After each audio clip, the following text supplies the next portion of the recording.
आप सभी को जय मसीह की। आज हम सच्चे ईश्वर के विषय में चर्चा करने वाले हैं।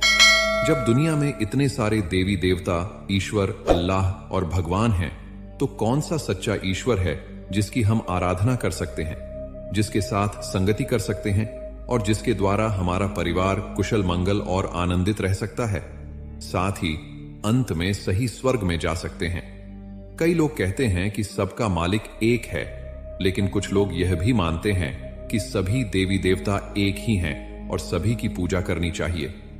परंतु वेदों के अनुसार परमात्मा न तो भगवान है, न देवी देवता, न ब्रह्मा, न विष्णु और न ही महेश हैं। परम प्रधान परमात्मा न तो अग्नि, न वायु, न जल और न ही आकाश है, वह निराकार है। ईश्वर न तो दुर्गा है, न राम, न कृष्ण और न ही बुद्ध। ईश्वर इतना विशाल है कि पूरा आकाश गंगा, पूरा यूनिवर्स उसमें समाया है और उसका अंश सभी में व्याप्त है।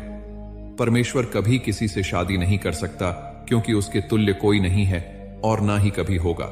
इसलिए हिंदू धर्म के अनुसार सृष्टि की पूजा करना पाप है, मगर फिर भी कुछ लोग आडंबरों के द्वारा सृष्टि की पूजा करते हैं। अपनी इच्छा और लोगों की देखा देखी के चलते अपने अंतरात्मा की संतुष्टि के लिए ऐसा करते हैं। क्या सब ईश्वर एक है?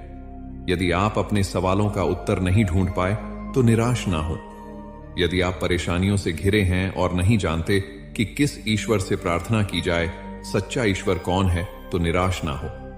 आपने यह बातें तो बहुतों के मुंह से तो ही सुनी होगी कि सभी धर्म एक ही हैं, सभी भगवान एक ही हैं। किसी भी धर्म के भगवान को मान लो, सब एक ही है। यदि यह विचारधारा सही है तो फिर हर एक इंसान की परेशानियां खत्म हो जानी चाहिए, क्योंकि सभी किसी न किसी भगवान में आस्था रखते हैं। पूजा पाठ, भक्ति साधना, कीर्तन, जागरण, इस देश में हर एक व्यक्ति किसी न किसी ईश्वर की साधना तो करता ही है। और इस देश में तो 333 करोड़ देवी देवता हैं और हमारे देश के लोग इनमें से किसी न किसी पर आस्था तो रखते ही हैं, और कुछ तो डर के कारण भगवान की पूजा पाठ करते हैं कि कहीं इनका प्रकोप उन पर भड़ न उठे।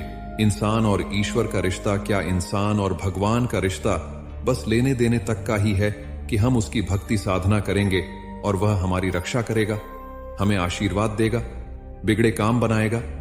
क्या यह सच्चाई सच्चे ईश्वर की है, या यह विचारधारणा हमारे समाज की है, जिसने सच्चे ईश्वर की परिभाषा अपने लिए पहले से बनाकर रखी है? जरा सोचिए इस बात को। यदि सच्चा ईश्वर भला है और हमसे प्यार करते हैं,